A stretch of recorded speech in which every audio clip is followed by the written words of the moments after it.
అందరికీ నమస్తే. Welcome to ground report. నేను నవీన్.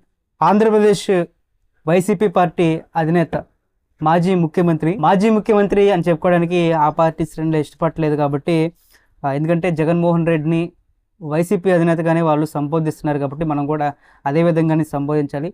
సో వైసీపీ పార్టీ అధినేత జగన్మోహన్ రెడ్డిపై మొట్టమొదటి కేసు ఆంధ్రప్రదేశ్లో నమోదైంది. ఇప్పటి వరకు జగన్మోహన్ రెడ్డిపై ఉన్నటువంటి కేసులన్నీ కూడా నేషనల్ లెవెల్ కేసులు అయితే first time state level case ఒకటి నమోదైంది.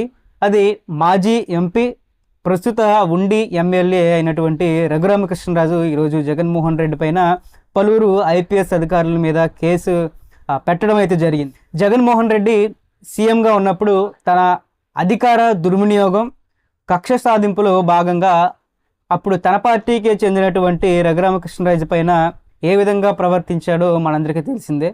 అయితే త్రిబుల్ ఇన్ని సంవత్సరాల తన పగని ఒగ్గబట్టుకొని ఇప్పుడు కూటమి అధికారంలోకి రావడంతో తన దీన్ని పగ అనే కంటే ఆయనకి జరిగినటువంటి అన్యాయం అనొచ్చు. ఈరోజు జగన్మోహన్ రెడ్డి పైన మొట్టమొదటి కేసు నమోదైంది. జగన్మోహన్ రెడ్డి A3గా ఈ కేసులో పేర్కొనడం జరిగింది. జగన్మోహన్ రెడ్డితో పాటు అప్పటి సిఐడి చీఫ్గా ఉన్నటువంటి సునీల్ కుమార్ని, ఇంటెలిజెన్స్ చీఫ్గా ఉన్నటువంటి రామాంజనేయుల్ని, తర్వాత జీజీహెచ్ సూపరింటెండెంట్గా ఉన్నటువంటి ప్రభావతి, తర్వాత ఐపీఎస్ అధికారి విజయ్ పాల్ తదితరుల్ని ఈ కేసులో పేర్కొనడం జరిగింది.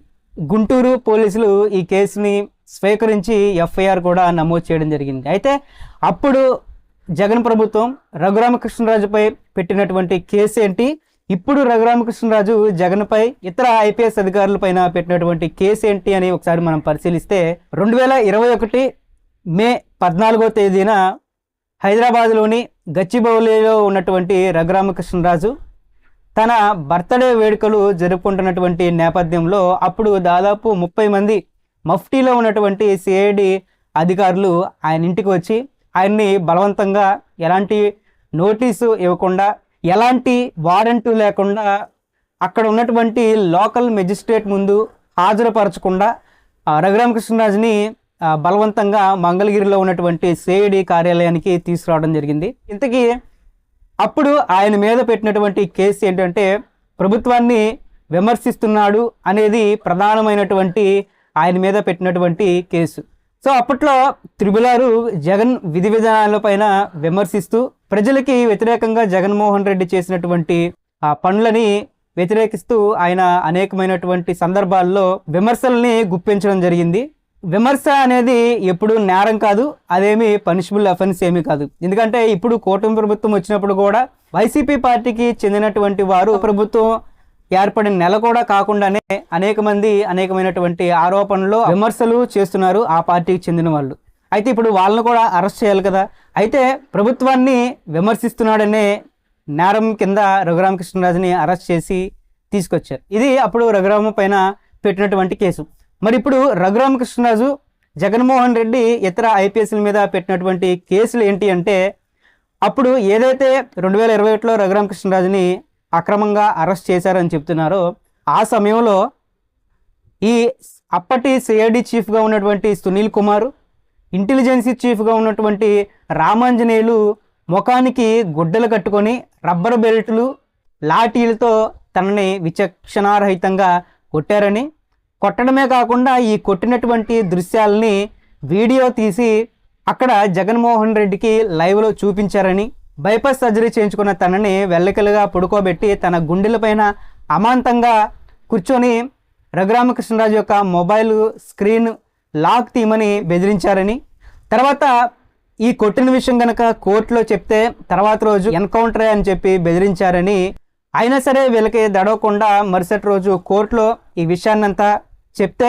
అప్పుడు కోర్టు మెడికల్ టెస్ట్కి ఆదేశించిందని, ఆ మెడికల్ టెస్ట్లో భాగంగా గుంటూరు జీజీహెచ్కి తీసుకెళ్తే అక్కడ టెస్టులు చేయంగా అక్కడ ఉన్నటువంటి డాక్టర్లు కొట్టినట్టుగా నిర్ధారించారని, కానీ అప్పుడు అక్కడ సూపరింటెండెంట్గా ఉన్నటువంటి ప్రభావతి అనే ఆవిడ జగన్మోహన్ రెడ్డికి బాగా సన్నిహితురాలు అవడంతో ఏదైతే డాక్టర్లు ఇచ్చారో ఆ రిపోర్ట్ని తారుమారు చేసిందని, అయితే దీన్నంతటినీ మళ్ళీ సుప్రీంకోర్టులో సవాల్ చేస్తే అక్కడ సుప్రీంకోర్టు సికింద్రాబాద్లో ఉన్నటువంటి ఆర్మీ హాస్పిటల్కి మళ్ళీ టెస్టుల నిమిత్తం పంపి అక్కడ ఉన్నటువంటి డాక్టర్లని నివేదిక ఇమ్మని ఆదేశిస్తే అక్కడ సికింద్రాబాద్లో ఏదైతే ఆర్మీ హాస్పిటల్ ఉందో అక్కడ డాక్టర్లు మళ్ళీ రఘురామకృష్ణరాజుని టెస్టులు చేస్తే అక్కడ డాక్టర్లు ఇతన్ని చిత్రహింసలు పెట్టారని, విచక్షణారహితంగా కొట్టారని ఆర్మీ హాస్పిటల్లోని డాక్టర్లు సుప్రీంకోర్టుకి నివేదికనైతే అందించారు.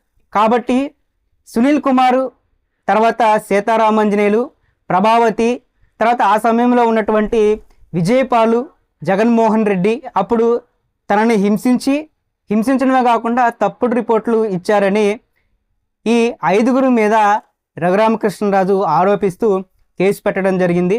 దీనిపైన గుంటూరు పోలీసులు ఎఫ్ఐఆర్ కూడా నమోదు చేయడం జరిగింది. అయితే ఏదైతే రఘురామకృష్ణరాజు కేసు పెట్టారో ఈ కేసులో అప్పుడు సికింద్రాబాద్ ఆర్మీ హాస్పిటల్లో ఇచ్చినటువంటి నివేదిక కీలకంగా మారబోతుంది. ఎందుకంటే ఆ రిపోర్ట్లోనే రఘురామకృష్ణరాజు హింసించబడ్డాడని, విచక్షణారహితంగా కొట్టబడ్డాడని ఆ నివేదికలో స్పష్టంగా ఉంది. ఈ కేసులో అదే కీలకంగా మారబోతుంది. అంతేకాకుండా ఇప్పుడు ఈ 5గురు పైన పెట్టినటువంటి కేసులు కూడా చాలా బలంగా ఉన్నాయి. అన్నీ కూడా నాన్ బెయిలబుల్ సెక్షన్ మీద కేసులు అయితే నమోదు చేయడం జరిగింది. అయితే ఇక్కడ బలంగా ఉన్నటువంటి ఆ నివేదిక ఉండటంతో ఇప్పుడు వీరు ఈ కేసు నుంచి తప్పించుకోవటం అనేది అసాధ్యం. అయితే ఇప్పుడు రఘురామకృష్ణరాజు వీరిపైన కేసు పెట్టిన నేపథ్యంలో ఇప్పటికే ఈ 5గురు కూడా ముందస్తు బెయిల్ కోసం వెళ్ళనున్నట్టుగా వార్తలు వస్తున్నాయి. అప్పుడు రఘురామకృష్ణరాజు మీద జగన్మోహన్ రెడ్డి పెట్టినటువంటి కేసు ఏదైతే ఉందో అది దేశంలోనే మొట్టమొదటి కేసు.